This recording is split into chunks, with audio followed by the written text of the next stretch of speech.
अब बी है, अगला है अवतल लेंस का प्रथम फोकस। ये तो उत्तल लेंस का प्रथम फोकस था। अभी चलते हैं अवतल लेंस का प्रथम फोकस।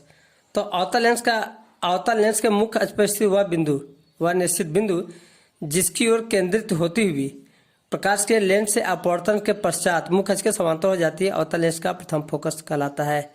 तो यह मुख्य अक्ष पर वह बिंदु, ठीक है, वह निश्चित बिंदु जिसकी ओर केंद्रित होती है। जैसे ये हमारा है, ये हमारा प्रकाश किरणें चलती है और किरणें जो है यहाँ पर जिस बिंदु पर केंद्रित होती है, ठीक है, और वहाँ से जो है फिर जो है अपवर्तन के पश्चात ये किरणें, जो किरणें चली है, ये मुख्य अक्ष के समांतर हो जाती है। ये हमारा मुख्य अक्ष है, इसके समांतर हो जाती है।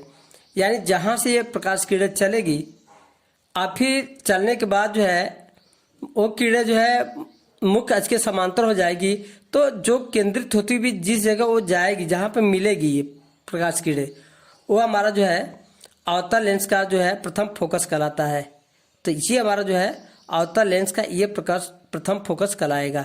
देखो ये किरणें, ध्यान दें कि ये किरणें जो है चलेगी, तो जो अवतल लेंस जो है अपवर्तन के पश्चात जो है ये किरणें क्या होगी, ये किरणें आई यहाँ से समांतर हो गई। तो ये समांतर हो गई, तो जो केंद्रित होती हुई जहाँ पर केंद्रित हो रही, ये आगे बढ़ने पर जहाँ केंद्रित हुई, ये हमारा जो है अवतल लेंस का जो है प्रथम फोकस कहलाता है। और सी है उत्तल लेंस का द्वितीय फोकस क्या होगा। तो यह मुख्य अक्ष के समांतर आने वाली प्रकाश किरणें, मुख्य अक्ष के समांतर आने वाली प्रकाश किरणें उत्तल लेंस से अपवर्तन के पश्चात मुख्य अक्ष के जिस बिंदु पर केंद्रित होती है उसे उत्तल लेंस का द्वितीय फोकस कहते हैं।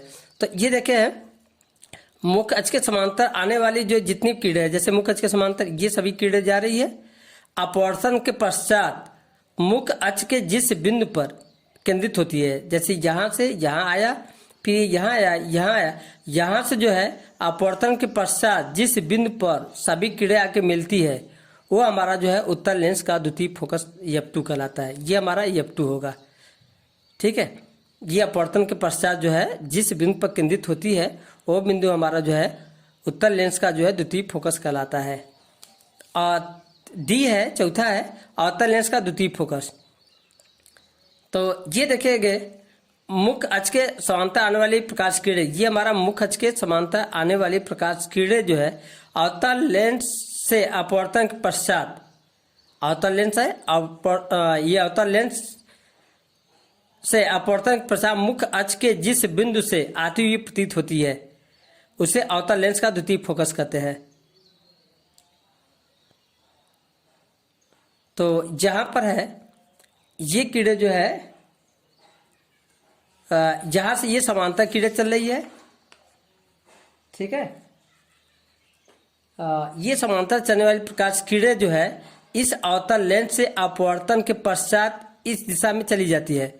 ये हमारा अपवर्तन हो रहा है, तो अपवर्तन पश्चात जो है ये जहाँ पे ये केंद्रित होती हुई प्रतीत होती है, ये केंद्रित होती है, ये हमारा अवतल लेंस का द्वितीय फोकस जो है ये हमारा F2 कहलाता है,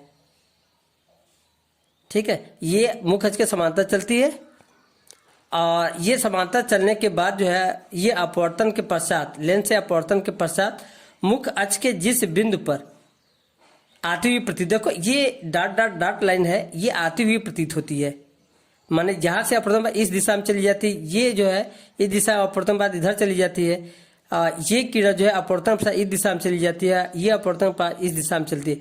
ये किरणें जो है जिस बिंदु से आती हुई प्रतीत होती है, तो इसके सामने ये आएगा, यहाँ मिलेगा, इसको आगे बढ़ाएगा रेखा यहाँ मिलेगा, तो इस बिंदु से आती हुई प्रतीत होती है। तो यही जो है हमारा क्या कहलाता है, अवतल लेंस का जो है द्वितीय फोकस कहलाता है। अब चौथा चलते हैं, फोकस दूरी क्या होता है। तो लेंस के प्रकाशित केंद्र ओर से फोकस तल की दूरी को अवतल लेंस की फोकस दूरी कहते हैं। तो हमारा फोकस दूरी क्या होगा कि जहाँ पर जो है ये अवतल लेंस प्रकाशित केंद्र है, जैसे जहाँ पर ये प्रकाशित केंद्र है, इसका ये फोकस है, तो जहाँ से प्रकाशित केंद्र और फोकस के बीच की दूरी, ये हमारा जो है प्रथम फोकस के बीच की दूरी जो है ये हमारा कहलाता है फोकस दूरी कहलाता है। ये प्रकाश केंद्र से फोकस तल की दूरी जो है को लेंस की ये फोकस दूरी कहते हैं। तो लेंस के प्रकाशित केंद्र O से फोकस तल की दूरी को लेंस का जो है फोकस दूरी कहते हैं। ऐसे एफ से प्रदर्शित करते हैं। और आगे है द्वारक। तो ये द्वारक में क्या, गोलीय लेंस की वृत्ता का रूपरेखा प्रभावी व्यास लेंस का द्वारक कहलाता है। तो ये हमारा जितना जो है कोई भी लेंस है और उसका जो है जितनी जो प्रभावी व्यास होगा वो हमारा जो है वक्रता उसका जो है वक्रता त्रिज्या से बहुत छोटा और दोनों वक्रता केंद्र प्रकाशित केंद्र से समान दूरी पर हो, ऐसे लेंस पतले लेंस कहलाते हैं।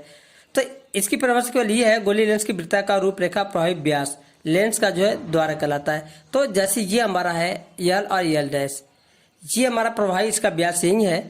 ये हमारा जितना प्रभाव में आएगा वही हमारा व्यास कहलाएगा। वैसे तो व्यास और होगा लेकिन जो प्रभावी व्यास होगा, जैसे यल यल डैश, ये हमारा जो है ये द्वारक कहलाएगा। ये अवतल लेंस का यल यल डैश है, ये हमारा द्वारक कहलाएगा। ठीक है, ये हमारा द्वारक कहलाता है। अब आगे चलते हैं उत्तल लेंस द्वारा प्रतिबिंब का बनना। तो उत्तल लेंस द्वारा कैसे प्रतिबिंब बनेगा, इसमें कई थे है। तो पहला ये है कि जब वस्तु अनंत पर रखी है, जैसे जब वस्तु अनंत पर रखी है तब वो प्रतिबिंब कैसा होगा। तो देखिए जहाँ पर है ये प्रकाशित केंद्र O है, इसका प्रथम फोकस F1 है और ये अनंत पर रखी गई वस्तु है। तो अनंत से चलने वाली किरणें, तो ये अनंत से चलने वाली किरणें एक उसके प्रकाशित केंद्र से होकर आगे चली जाती है, यानी प्रकाशित केंद्र से अवतल उत्तल लेंस से जो है अपवर्तन पश्चात जो है सीधे चली जाती है। और दूसरा जो प्रकाश किरणें जो है प्रथम फोकस F1 से गुजर करके अवतल लेंस से उत्तल लेंस से जो है अपवर्तित होकर जो है मुख्य अक्ष के समांतर चली जाती है। ये हमारा मुख्य अक्ष है, ये हमारा मुख्य अक्ष। तो ये हमारा क्या होता है, दो किरणें चलती है, एक तो प्रकाश केंद्र से होकर गुजरती है अपवर्तन में सीधे चली जाती है, दूसरा जो है प्रकाश किरण जो है प्रथम फोकस से चलती हुई लेंस से अपवर्तन के बाद जो है मुख्य अक्ष के समांतर हो जाती है। और जहाँ पे ये दोनों मिलता है ये हमारा जो है प्रतिबिंब बनेगा। ये देखेंगे ये द्वितीय फोकस और प्रकाशित केंद्र के बीच बनता है। ये हमारा द्वितीय फोकस है और ये प्रकाशित केंद्र है, इनके बीच बनता है। तो इसका मतलब इसके द्वारा जो प्रतिबिंब बनेगा जो है, तो द्वितीय लेंस के द्वितीय फोकस F2 पर,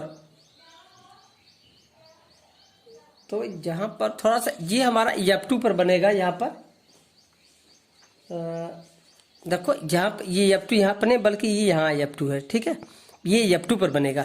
तो ये है अनंत पर इसी वस्तु का प्रतिबिंब लेंस के द्वितीय फोकस F2 पर वास्तविक, तो ये वास्तविक बनेगा, वस्तु से बहुत छोटा और उल्टा बनेगा। देखो ये उल्टा बन रहा है, ये फोकस पर बनेगा वो बहुत छोटा बनेगा और ये वास्तविक बनेगा।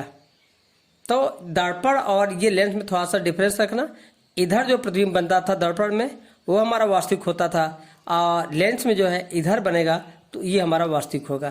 तो इतना ध्यान देंगे, दोनों में दर्पण में और जो है लेंस में जो है उसमें जो है चित्र में जो हमारा इधर जो है प्रतिबिंब बनता था और वो वास्तविक कहलाता था, और लेंस में जो हमारा दाहिने प्रकाश केंद्र के दाहिने तरफ बनता है या द्वितीय फोकस पर बनता है, इसलिए ये वास्तविक होगा। तो दोनों में यही अंतर है, इतना ध्यान देना। तो इसका मतलब अनंत पे इसी वस्तु का जो प्रतिबिंब जो है लेंस के द्वितीय फोकस F2 पर वास्तविक बनेगा। ठीक है, वस्तु बहुत छोटा होगा और उल्टा बनेगा, बहुत छोटा होगा उल्टा होगा। और दूसरा है जब वस्तु अनंत और 2F1 के बीच हो, यानी ये वक्रता केंद्र जिसको 2F1 को वक्रता केंद्र कहते हैं, जब अनंत और वक्रता केंद्र के बीच हो। वही प्रक्रिया जो है अवतल दर्पण भी था, उसमें भी यही था कि पहले अनंत पर, फिर जो है अनंत और जो है वक्रता केंद्र के बीच, फिर जो है वक्रता केंद्र पर, फिर वक्रता केंद्र और F1 के बीच, फिर F1 पर, ये था। यही प्रक्रिया इसमें भी है। तो दूसरा ये है अनंत और 2F1 के बीच। तो यदि कोई वस्तु जो है अनंत और 2F यानी वक्रता केंद्र के बीच रखी है तो उसका प्रतिबिंब कैसे बनेगा। तो यह है बिंदु 20 से एक किरण जो है मुख्य अक्ष के समांतर चलती है, जो लेंस E से अपवर्तन के पश्चात जो है द्वितीय फोकस F2 से अपवर्तित हो जाती है। ठीक है, ये पहला किरण जो है मुख्य अक्ष के समांतर ये चल रही है, जो लेंस या अपवर्तन के पश्चात जो है फोकस F2 से गुजर करके अपवर्तन के बाद जो है सीधे चली जाती है, F2 से गुजरती है। और दूसरा किरण जो है वक्रता केंद्र से होकर जा रही है, जो वक्रता केंद्र जो है वो से होकर जो है अपवर्तन पदार्थ वो सीधी चली जाती है।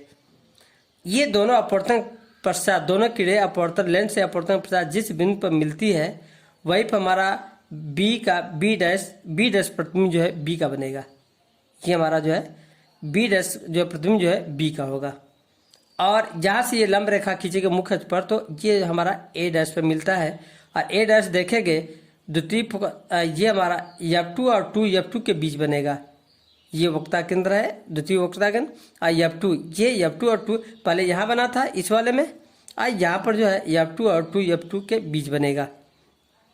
तो इस तरीके से जो है ये जो प्रतिबिंब होगा, ये जो प्रतिबिंब बनेगा, ये हमारा दूसरी F2 और 2F2 के बीच जो होगा वास्तविक होगा।